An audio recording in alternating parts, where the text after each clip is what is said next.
Welcome to the Hydrogen 2.0 podcast, where Alberta's energy story evolves. Join us as we explore what's changed, what's working, and what's next, from Edmonton to beyond. Here's your host, Kessia Kopecky. Welcome to Hydrogen 2.0. Our latest episode is Regulation Meets Rollout, an early engagement checklist to align on the rules, de-risk the build, and avoid surprises and earn public trust. So in this episode, we're going to look at everything from hydrogen pilots to commercial deployment, and how it's not just about technology, it's about the trust, safety, and coordination. With me on this episode is Sidney Manning, Provincial Administrator, Plumbing and Gas with the Alberta Municipal Affairs, and Jared Sayers, President and CEO of Azolla Hydrogen. Thank you so much for joining us. How are you doing today? Good. Thank you for having us. Yeah, I'm excited to be here. So thank you very much.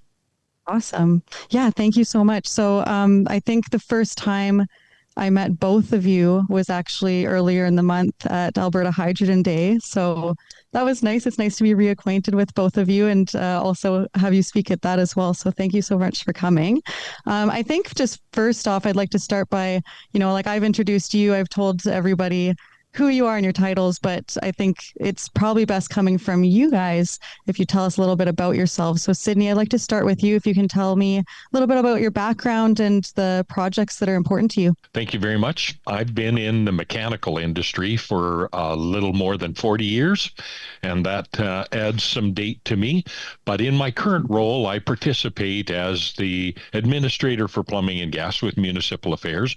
I'm appointed in that role, and so I sit as a senior regulator for the discipline within the province of Alberta. But I also participate across Canada through various organizations that identify regulatory processes as well as code and standard development. And I've also have a past with the Standards Council of Canada and mirror committees participating in Europe with standard development for hydrogen fuel and vehicles as well. So all of this has, in that plumbing and gas background, brings me to a situation where I've been actively engaged for almost 15 years in the hydrogen field. And so as we looked at what was happening internationally and now coming into Alberta, I've been in conversations with conversions of vehicles, fueling stations, blending, as well as 100% hydrogen applications. So I'm glad to be here. Particularly whenever we can talk about the regulations and how do we sit around the table and make sure we can establish minimum requirements for safety and have everybody there to be able to support the industry and move forward. Thanks, Sidney. And Jared, tell me a little bit about you.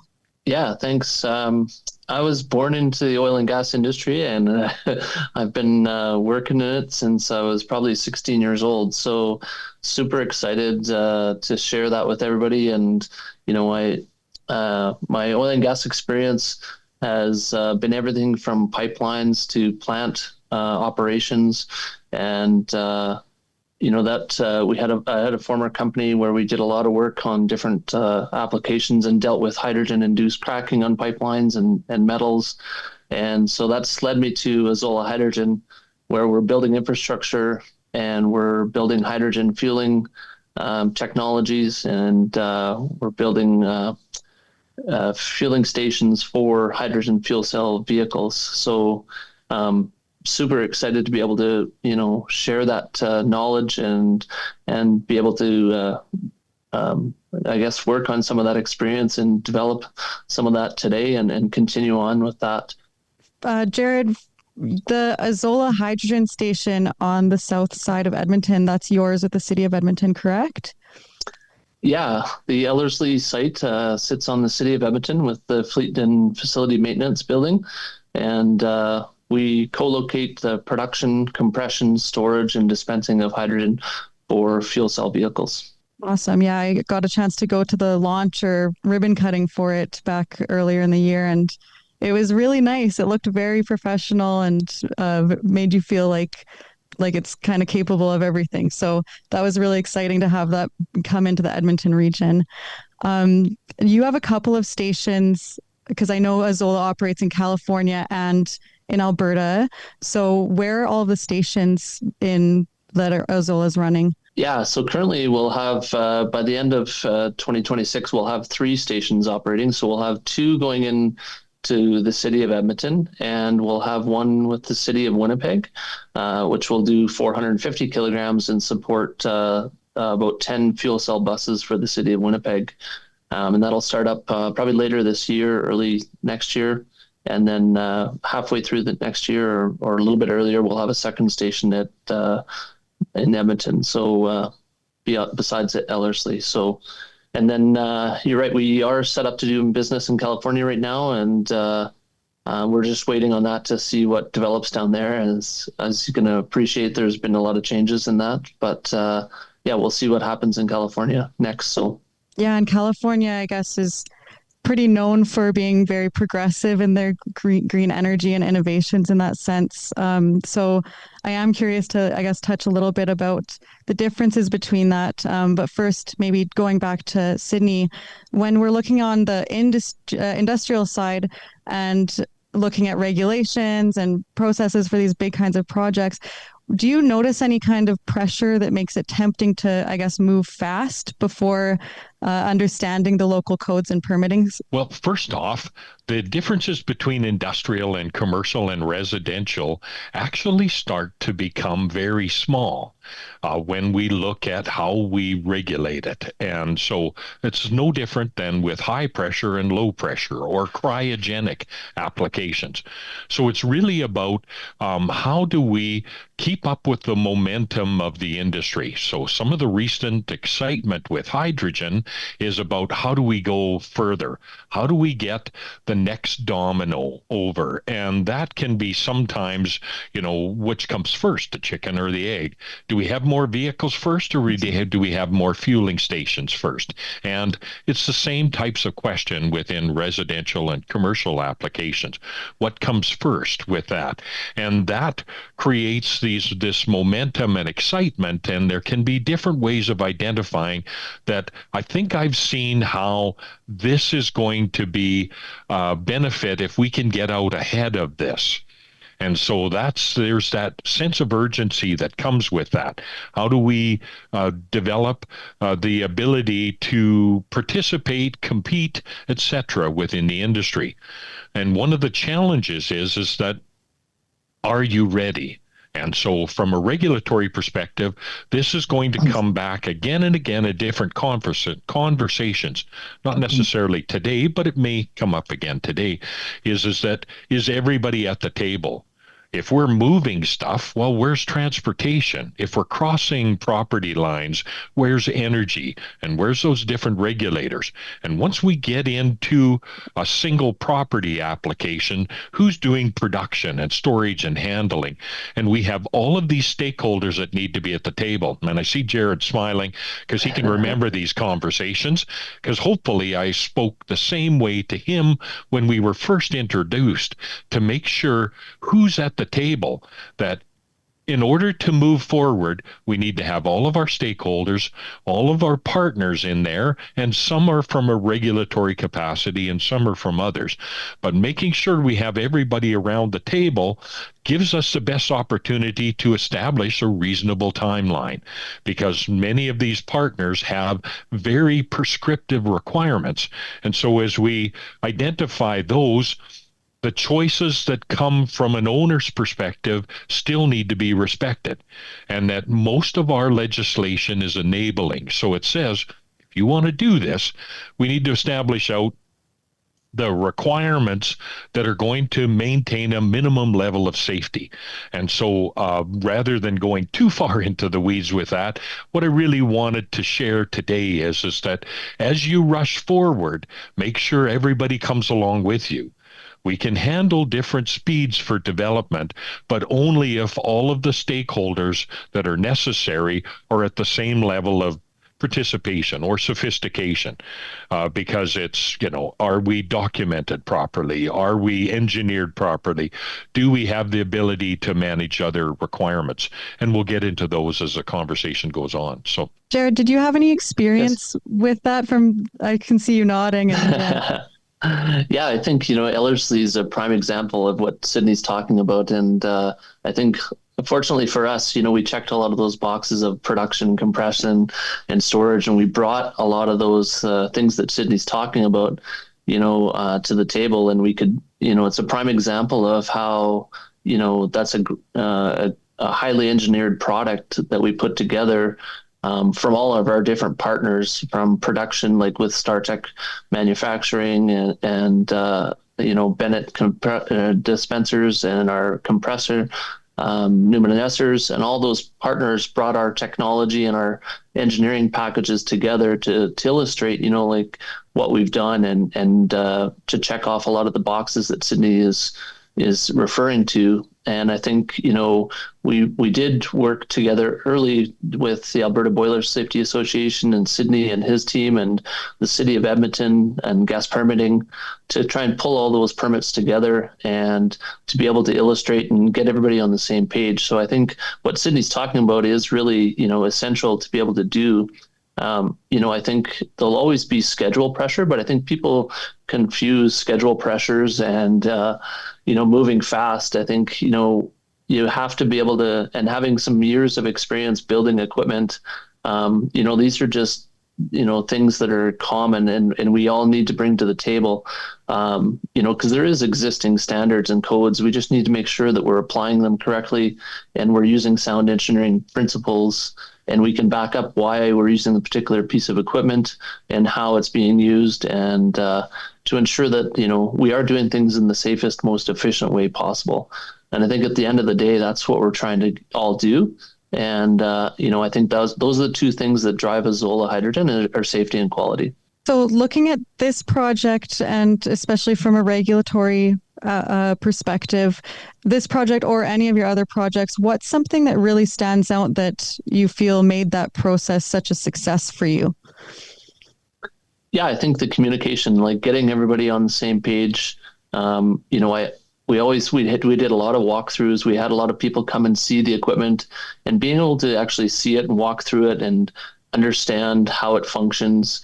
And then, how we mitigate these risks, like we can only de-risk so much. And then how are we mitigating the rest of that risk, and what procedures and policies are we putting in place to ensure that the proper use and application and operation of that equipment is in place. So I think it comes down to that communication and the people, right? I think, and that's just a good example of how that team executed on that project. They put the right people in place, and we communicated, and all kind of things. All those stakeholders came together and worked together to kind of get over those challenges. Because no matter what, you're always going to have those challenges, and you're always going to have a few rushes. And we appreciate Sidney and his team because we always put those on them a little bit too as well. So.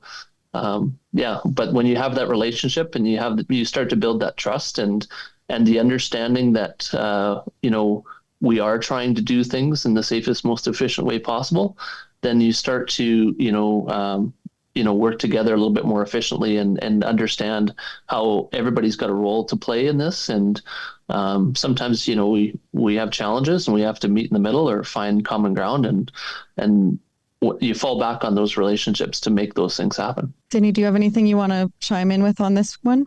I certainly do with that.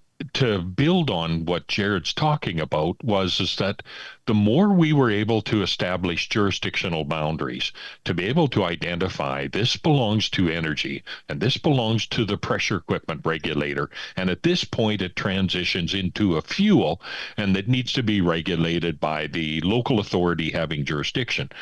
Those opportunities to identify that and have everybody at the table led us to some gaps and overlap discussions. We've got legislation where we don't want to have overlaps. We don't need two regulators standing looking at the same valve and creating an unnecessary regulatory process. But at the same token, with new technology, it's really critical to understand that we have gaps that we needed to address. And with Jared and his team, we were able to see that the codes could go to here and that's our best fit. And then the standards could go to there. That's also a great fit within our legislation. But once we get into a spot where there's really no code or there's really no standard that addresses this specific portion of the system, we were able to look at how could we go to North American documents and international documents? Where could we give the guidance to give us that ability to support the intent of the legislation and even bring in the role of the professional of professional of record?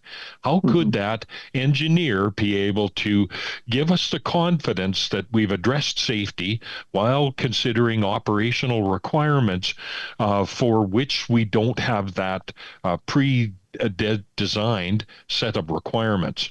And this is always integral with new technologies. We've seen this in different aspects of the industry for liquefied natural gas and even some compressed natural gas applications, where we've established some requirements. And although we're talking heavily about a fueling station, this is no different than for converting a vehicle to hydrogen or looking at developing 100% hydrogen communities and even blended hydrogen applications.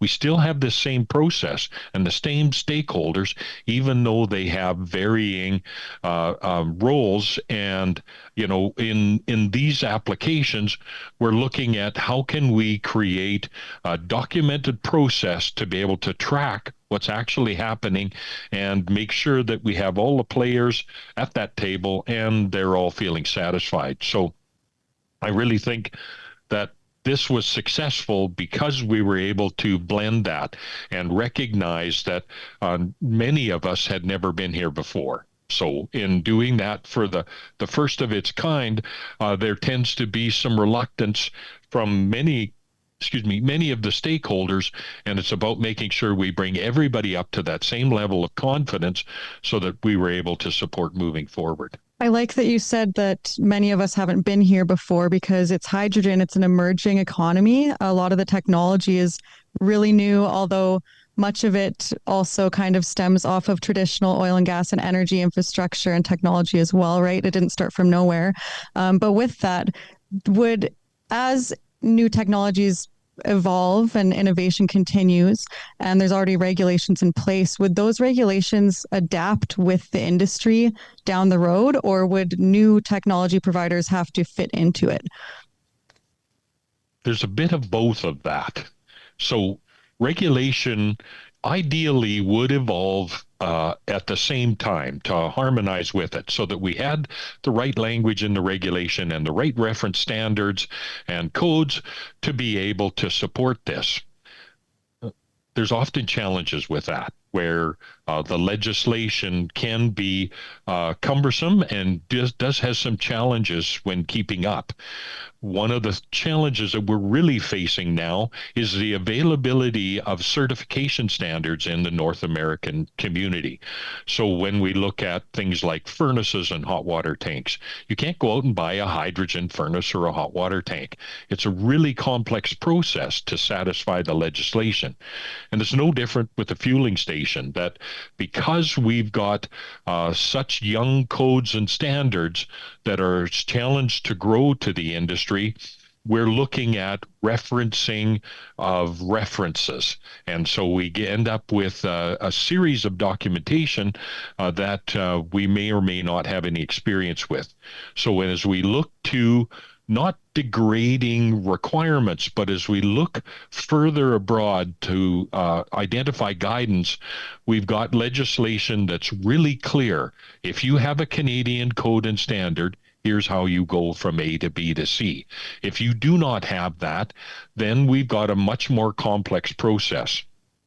So to get back to your original comment that are regulations keeping up with this?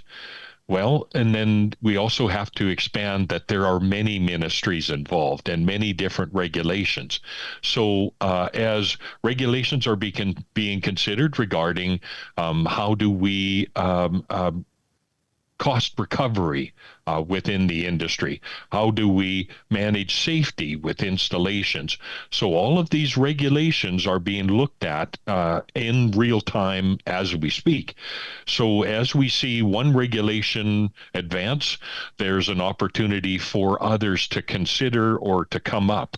And we're also looking at a combination between provincial legislation and federal legislation. Just today, the Government of Canada sent out an opportunity to be able to weigh in on metering of hydrogen applications and also about converting of vehicles. In Alberta, we've created a process for how you can permit a conversion shop and begin the conversion of vehicles to hydrogen. And so we developed that by using the same discussion we've had, Canadian standards, North American standards, the role of the engineer, who's providing training, and all of those requirements. And we established a model. And now from the federal guidance, we've got a request to participate with consultation where they're saying, we're going to set a whole new bunch of requirements for vehicles. And this may play better into OEM discussions than it does for us with converting vehicles at a provincial level. But these things are happening in real time. So as federal legislation changes, that's going to impact provincial legislation, and it often impacts the timeline and the ability to keep up with the hydrogen discussion. So we got to continue to work with enabling those that are moving the technology forward and establishing new requirements that have evidence of safety provided within them, while we encourage the growth within legislation to be able to support that. Jared, I see you nodding. If you have thoughts. Yes, Sydney, has some great comments on that. And I think, with all these regulations as they adapt and develop, I think we as a provider have a responsibility to help, guide and share some of our field experience and real world knowledge to ensure that some of these things we're putting in place are getting better, like on a continuous improvement process. We're not just putting things in place to, check a box or something like that. It's actually adding value and creating, a safer system. So, I think it's going to be that blend of those two things that as we develop and continually move forward is, looking back and understanding what's real and what's a field application and how do we make that better going forward. So perfect. So this kind of leads me to my next thought. I guess we're talking a little bit about learnings from abroad as far as projects, as far as regulations and creating policies. What are some, and Jared, maybe you can answer this one first actually, what are some of the key distinctions that you might have noticed between Alberta, California, anywhere else that you've done projects that people might need to be aware of or might be able to learn from if they're maybe working here in Alberta? Yeah, I think, Alberta, I said this before at some of the hydrogen events, is that Azolla was started with the intention to take advantage of the engineering talent pool that Alberta has and develop that. And, I think that's a key component because, I think when we look at these things that we're in these projects we're putting together, that experience really pays off. And, I think Alberta has an innate ability to have that Alberta advantage. We just need to be able to capitalize on that. And I think, we have some of the highest standards when it comes to manufacturing and welding and all of those components. And I think, it's a lot easier. That's why it's a lot easier for us to build equipment in Alberta and take it to California than vice versa. So, I think California has, a lot of advantages that they move and they make it happen. And they've had to because of space and different things like that. And the sheer population there, California is the fourth largest economy in the world. So they're a big animal when you talk about it from a manufacturing standpoint and operations. And, even Los Angeles, I was just there last week and, there's 5,000 kind of operating wells within the city of Los Angeles, and so there'll be a gas well in the back parking lot of a store or convenience store and things like that, and there'll be service rigs working around there. So they've had to get very tight with space, and where we have the advantage of that won't happen in Alberta because of the setbacks and different things like that. So I think every area has its unique jurisdictions and challenges. And I think those are some of the things you have to take into consideration when looking at doing projects and understand that environment that you're working in. So, Sidney, do you have thoughts?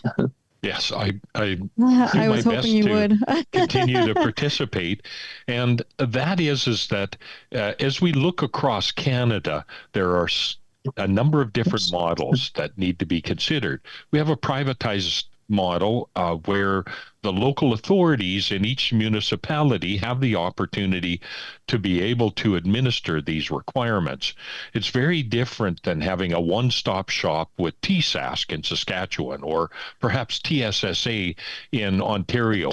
So those are different models, but it's also the same as soon as you look across the border to the south, the differences between federal, state, county, even city requirements that create a number of challenges when considering who is the authority having jurisdiction. I think we're fortunate in Alberta because we've got really good support throughout government down with the 5,000 vehicle challenge and other items that are saying that if the legislation is enabling, we're here to support that discussion. So even though we may actually have a fairly complex process in Alberta because of the privatized model and the differences between pressure equipment and the energy regulator and the local authority having jurisdiction, there seems to be a good understanding because we've all been working with hydrogen for a long time. We've got hydrogen that's been integral to the oil and gas industry throughout my whole career. And so with that expertise and experience also comes the ability within government and administration to be able to recognize that hydrogen's been part of our life, as have been hydrocarbons and et cetera. So as we move forward with that, there's going to be challenges. So for Jared and his team and others in the industry, every time you cross a border, you're going to have to ask that same question again. Who's at that table and who are the right partners to have here?